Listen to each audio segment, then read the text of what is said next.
In 2013, a fringe right-wing movement, pairing with John Roberts and other conservatives on the Supreme Court, just destroyed the Voting Rights Act in a monumental case, claiming, more or less, racism was overdone, so what the heck are we doing here? It's important to remember, there was no grassroots rebellion against the Voting Rights Act.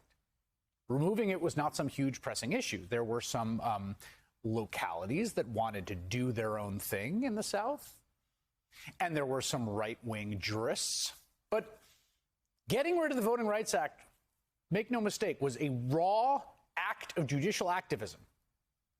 At the time, federal judge Richard Posner wrote about the decision, quote, Shelby County versus Holder struck down a key part of the Voting Rights Act, the part requiring certain states with a history of racial discrimination in voting to obtain federal permission in advance to change their voting procedures called preclearance, as violating the fundamental principle of equal sovereignty, he quotes that, of the states. This is a principle of constitutional law of which I had never heard, for the excellent reason that there is no such principle. That's right. John Roberts just invented it. He invented the principle so he could do what he wanted to do, which was to break and destroy the Voting Rights Act, one of the most successful pieces of legislation in American history. And where do we find ourselves now, 8 years later?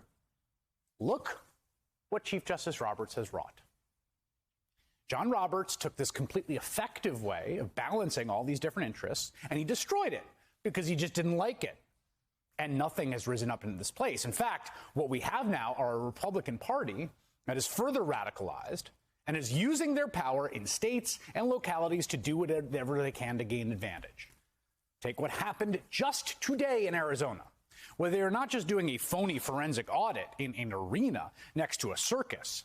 Today, Doug Ducey, the Republican governor of Arizona, signed a law that experts say will remove more than 100,000 voters, including 30,000 Latino voters, from the state's permanent early voting list. That means they will no longer automatically receive mail ballots. Now, here's the thing.